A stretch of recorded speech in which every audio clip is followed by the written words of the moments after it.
আমার ভাই হাদি যে অনন্তকালের উদ্দেশ্যে যাত্রা করেছে, আমার ভাই হাদিকে আর খুঁজে পাওয়া যাবে না। কথা স্পষ্ট করে বলে দিতে চাই, ভারতের যারা সেপারেটিস্ট আছে বাংলাদেশে আমরা তাদেরকে আশ্রয় প্রশ্রয় দিয়ে যে সেভেন সিস্টার রয়েছে সেটাকে বাংলাদেশ থেকে, ভারত থেকে আলাদা করে দিব। আপনার আমার মৃত্যু এই নির্বাচন কমিশনের কাছে কেবলমাত্র একটি সংখ্যা। অথর্ব নির্বাচন কমিশন বলে হাদির মৃত্যু নাকি একটি বিচ্ছিন্ন ঘটনা। এই স্পাইনলেস মেরুদণ্ডবিহীন ইলেকশন কমিশনার, আমরা এমন একটি বিচ্ছিন্ন ঘটনা তোমার সাথে যেন ঘটে সেটির অপেক্ষায় থাকলাম। ক্ষমতার লোভে অন্ধ হয়েন না। আজকে যদি আমার বুকে গুলি লাগে, আমি জানি এই ধরনের একটা প্রোগ্রাম হবে, এসে বক্তৃতা দিবেন, তারপর চলে গিয়ে আবার সিট নিয়ে নেগোসিয়েশন করবেন। অনেক দল রয়েছে, যেহেতু আরপিও সংশোধন হয়েছে, এখন অন্য দলের মার্কায় নির্বাচন করতে পারবে না বলে নিজের দলের মার্কা বিলীন করে দেওয়ার জন্য তারা রেডি হয়ে আছে। দেশে যারা বিশৃঙ্খলা করে, সন্ত্রাস, ভোট চোর, আমাদের দেশে যারা অস্থিতিশীল পরিবেশ তৈরি করতে চাচ্ছে, হাদি ভাইকে যারা হত্যা করেছে, নির্বাচন যারা বানচাল করতে চাইছে, দেশের পরিবেশকে যারা অস্থিতিশীল করতে চাইছে, সীমান্ত যারা আমাদের ভাইদেরকে বোনদেরকে মেরে ঝুলিয়ে রাখে, তাদের আশ্রয় এবং প্রশ্রয়দাতা পৃষ্ঠপোষকতা দিচ্ছে ভারত। ভারতকে স্পষ্ট ভাষায় বলতে চাই, যারা আমার দেশের সার্বভৌমত্বকে বিশ্বাস করে না, যারা আমার দেশের সম্ভাবনাকে বিশ্বাস করে না, যারা ভোটাধিকারকে বিশ্বাস করে না, মানবাধিকারকে বিশ্বাস করে না, যারা এই দেশের সন্তানদেরকে বিশ্বাস করে না, আপনারা যেহেতু তাদেরকে আশ্রয় প্রশ্রয় দিচ্ছেন, কথা স্পষ্ট করে বলে দিতে চাই, ভারতের যারা সেপারেটিস্ট আছে বাংলাদেশে আমরা তাদেরকে আশ্রয় প্রশ্রয় দিয়ে যে সেভেন সিস্টার রয়েছে সেটাকে বাংলাদেশ থেকে, ভারত থেকে আলাদা করে দিব। এই হাসিনার পৃষ্ঠপোষক স্পষ্ট ভাষায়, দিনের আলোর মতো স্পষ্ট স্বচ্ছ, তাদেরকে ভারত অর্থ দিয়ে, তাদেরকে অস্ত্র দিয়ে, ট্রেনিং দিয়ে বাংলাদেশের বিরুদ্ধে তাদেরকে দাঁড় করিয়ে দিচ্ছে।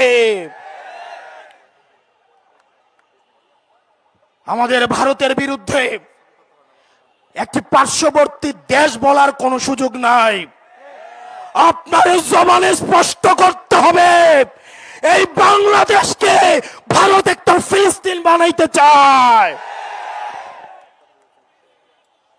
আমাদেরকে সবাইকে ঐক্যবদ্ধ হতে হবে।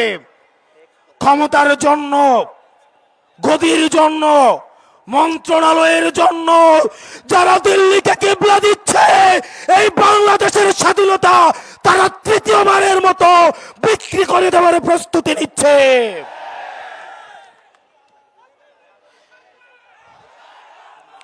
প্রিয় মুক্তিকামী জনতা, আপনার আমার মৃত্যু এই নির্বাচন কমিশনের কাছে কেবলমাত্র একটি সংখ্যা। অথর্ব নির্বাচন কমিশন বলে হাদির মৃত্যু নাকি একটি বিচ্ছিন্ন ঘটনা। এই স্পাইনলেস মেরুদণ্ডবিহীন ইলেকশন কমিশনার, আমরা এমন একটি বিচ্ছিন্ন ঘটনা তোমার সাথে যেন ঘটে সেটির অপেক্ষায় থাকলাম। ইলেকশন কমিশনার কাদের প্রেসক্রিপশনে নিয়োজিত, কারা তাকে নিয়োগ করেছে? এরকম ইলেকশন কমিশন আজকে যদি চলে যায়, যেই লাইন ধরবে ইলেকশন কমিশন হওয়ার জন্য, শাহবাগ থেকে শহীদ মিনার পর্যন্ত যোগ্য ইলেকশন কমিশনার খুঁজে পাওয়া যাবে। কিন্তু আমার ভাই হাদি যে অনন্তকালের উদ্দেশ্যে যাত্রা করেছে, আমার ভাই হাদিকে আর খুঁজে পাওয়া যাবে না। প্রিয় মুক্তিকামী সংগ্রামী জনতা, আপনারা জানেন আমাদের দেশের এক শ্রেণীর আওয়ামী লীগ রয়েছে, তারা শিক্ষক পরিচয়ে বিশ্ববিদ্যালয়গুলোতে কার্যক্রম পরিচালনা করে,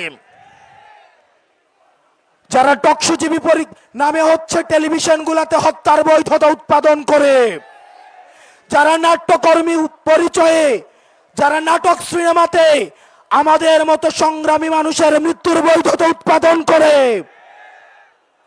এই বিশ্ববিদ্যালয়ে নীল দলের যে বাচ্চাটা শিক্ষকরা রয়েছে তাদেরকে ধরে ধরে এই বিশ্ববিদ্যালয় থেকে বের করে দিতে হবে। এই নাটক সিনেমা থেকে আওয়ামী মুজিবের বাচ্চাটা এসব শিল্পকর্মীদেরকে দেশ থেকে বের করে দিয়ে ভারতে পাঠিয়ে দিতে হবে। টকশোজীবীদের উদ্দেশ্যে এই ভারতীয় আধিপত্যের বৈধতা উৎপাদন যারা করছে, যেসব টকশোজীবীরা, আপনাদের তাদের এই ফেসিস্টদের মানবাধিকারে আপনারা যারা বিশ্বাস করেন, তারা মুসলিমের মানবাধিকারে বিশ্বাস করে না। আর দিন শেষে আজকে এই বেদিতে আপনারা যারা বসেছেন আর যারা আসেন নাই, আপনাদের দুইজনকেই বলি, ক্ষমতার লোভে অন্ধ হয়েন না। আজকে যদি আমার বুকে গুলি লাগে, আমি জানি এই ধরনের একটা প্রোগ্রাম হবে, এসে বক্তৃতা দিবেন, তারপর চলে গিয়ে আবার হচ্ছে সিট নিয়ে নেগোসিয়েশন করবেন। অনেক দল রয়েছে, যেহেতু আরপিও সংশোধন হয়েছে, এখন অন্য দলের মার্কায় নির্বাচন করতে পারবে না বলে নিজের দলের মার্কা বিলীন করে দেওয়ার জন্য তারা রেডি হয়ে আছে। এগুলো দিয়ে জাতীয় ঐক্য হয় না, এসব জাতীয় ঐক্য এগুলো মেকি। আমাদের হাদি ভাইয়ের রক্ত এই জাতীয় ঐক্যের আঠা হয়ে আসুক, সেটা আমরা চাইনি। আপনারা যদি দেশের প্রশ্নে, সার্বভৌমত্বের প্রশ্নে, বাংলাদেশের প্রশ্নে দলীয় স্বার্থের ঊর্ধ্বে উঠে আমরা 1 আগস্ট, আমরা 3 আগস্ট 2024 সালে এই শহীদ মিনারের বেদিতে দাঁড়িয়ে যেভাবে আমরা ফ্যাসিবাদের বিলোপ এবং নতুন রাষ্ট্র ব্যবস্থা বিনির্মাণের যে এক দফা দাবি দিয়েছিলাম, আমাদের সেদিনের মতো আবার ঐক্যবদ্ধ হতে হবে। ও ইনকিলাব, ইনকিলাব, দিল্লি না ঢাকা, দিল্লি না ঢাকা, ইনকিলাব, ইনকিলাব, আপোষ না সংগ্রাম, দালালি না রাজপথ, দালালি না রাজপথ, আপোষ না সংগ্রাম। আমরা সবাই হাতি হব, যুগে যুগে লড়ে যাব, আমরা সবাই হাতি হব।